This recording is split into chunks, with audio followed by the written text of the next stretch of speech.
Hello everyone, back at it again in my little yellow kayak. Cool start this morning. I think it was 52 degrees when I started. I needed a little bit of a jacket, which I haven't needed in a long time. It's not much wind to start right here, but it's going to kick up from the west. There's hardly any clouds. It's pretty bluebird sky, although the sun's not up very high yet, so you can't really tell, but that's going to make it a little bit tougher, but at least there's going to be some wind.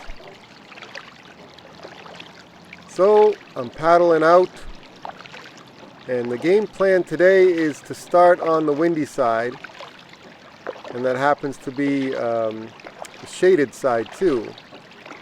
So I thought before that sun was up, since I had a little bit of wind, I'd fish in the shade with the wind blowing in on me. And it's still pretty early. I thought I could get away with some topwater, especially with the shade. So first lure I'm going to try is a whopper plopper. It's a pretty good search bait. When that bait first came out, the fish were all over it. Seems like they're not as fired up as when the bait first came out. That seems to be true with a lot of new baits. You know, they're hot for a couple years and then they kind of fade away a little bit. Still a great bait. Chopo's a great bait too. But they're just not as hot as they were when they first came out, and the fish hadn't seen anything like it. Now I think the fish have seen a bunch of baits, including the ones thrown by me, so they're getting a little smarter here.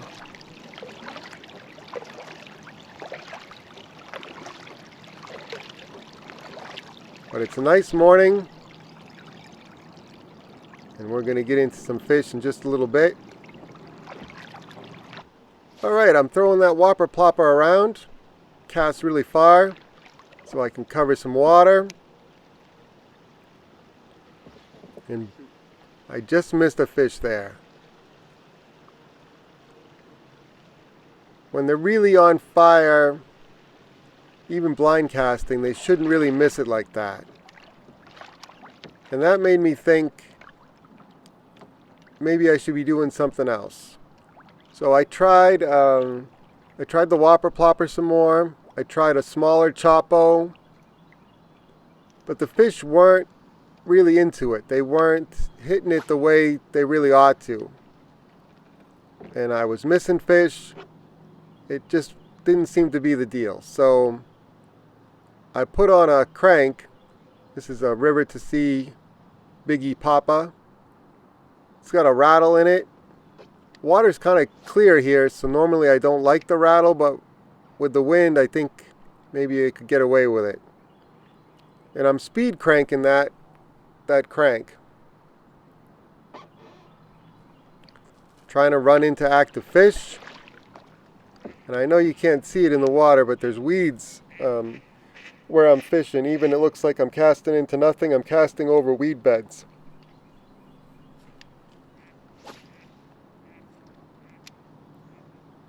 And every once in a while I'll snag those weeds, which is what I want.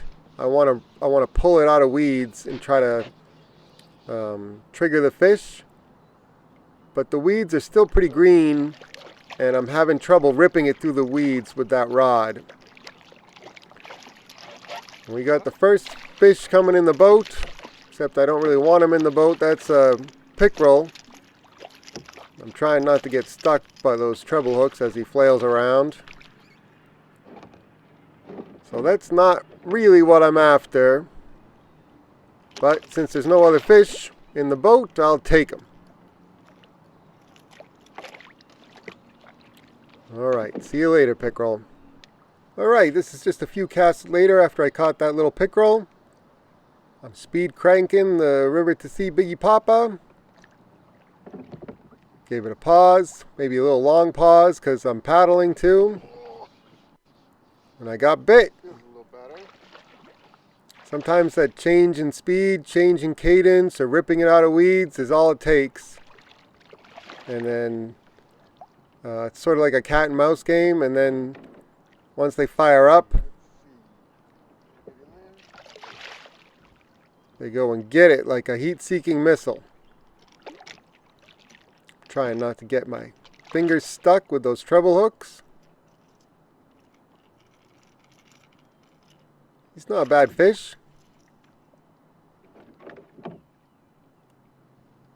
They're all good, I guess.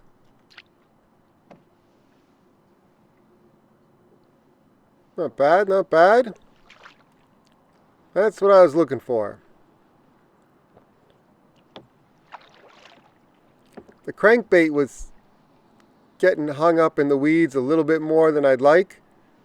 You can see I'm pulling stuff off right now, but I want the weeds to slow it down but not bog it down, if that makes sense. So I want to be able to rip free of those weeds, and if I can't rip free cleanly, I'm usually better off fishing another bait, maybe a weedless swim bait or an underspin or a fluke or a chatterbait or something different that doesn't snag in the weeds. So I'm going to give this crank just a little bit more time. Still pulling weeds off of it.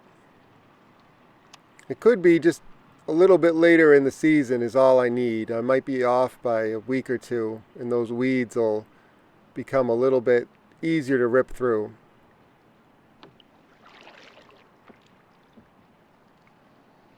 The other thing I could do is fish a shallower crank. That biggie gets down 3, 4, 5 feet, and if I fished one that was running more like 1 to 3 feet, I might be able to stay above some of the nastiest of the weeds and have a little easier time. That fish first hit, I thought it was a pretty good one. Turned out to be another pickerel, which is not what I want today. He's all fired up, so I'm giving him just a minute before I stick my hands in there because I don't really want to get stuck.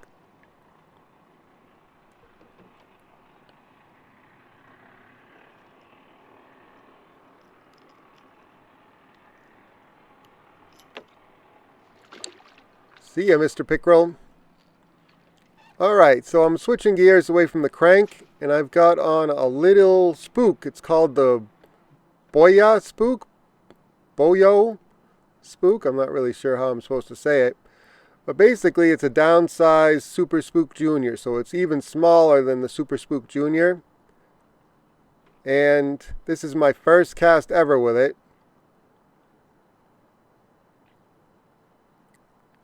It walks okay. And I just missed a fish. So, to me, first cast ever with a bait, and you have a fish either blow up on it or you catch one, and that's a pretty good bait. So I want to see if I can stick some fish on this bait now. I missed one, I flipped it back to him, he wouldn't eat it. But considering the conditions, that was a good enough sign for me to keep going with it. And it doesn't take too long before I have a fish actually get the whole thing in its mouth and eat it. So, first impressions, it casts very well for such a small bait. I've got it on a spinning rod, which is helping me a little bit, in 10-pound braid and a Stratic 3000. It has the long stroke spool, so I get a little bit more distance. I'm using a fish gripper there just because I can see the way he ate the spook, that little Boyo spook, that it would be kind of hazardous to stick my hands in there.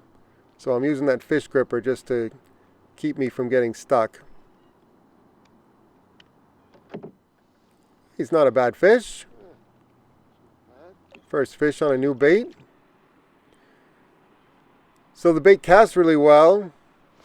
I didn't think it would cast as far as it does, considering how small it is. But walking it, sometimes it'll want to dive underneath the surface of the water. And I feel like it's not as refined as some of the other spook type baits that I've fished before. to be fair, it's hard to downsize a bait and downsize a bait and downsize a bait again and still have it work like an original Super Spook or just a standard Zara Spook. You can't infinitely downsize a bait and expect it to work like the original. But one of the things I like about this bait is that it's small, and I'm getting closer to matching the size of the herring that the fish are on. Oh my goodness, that's a nice smallmouth, and he wrapped me up in my other rod that was on the front deck. I'm not exactly sure how it happened. I even watched it a few times in slow motion, and he didn't jump over the rod. He just put enough slack in the line to wrap around the other rod's rod tip, and it wrapped around pretty deeply. And yeah, I had to grab the net quickly and get him in the net, because could have broken the rod or lost the rod or broken both rods, have one rod go overboard. It was kind of a mess there for a minute, but I got him in the net, got him unhooked pretty quickly, and he's in good shape. Nice fish. He swims off strong. So I'm still fishing that Boyo spook, and like I said, every once in a while it goes underneath the water, which I don't like. I have it on a 12-pound Maxima Ultra Green leader, so I have it on a mono leader, so it should stay above the surface. I switched out the treble hooks to Owner ST36 number 6s. They're light wire hooks. That shouldn't be holding it down. So I have to play around with that bait a little bit more. I could take the belly treble off, which might be weighing it down. I don't really want to take the belly treble off, but I don't want it to dive under the water either.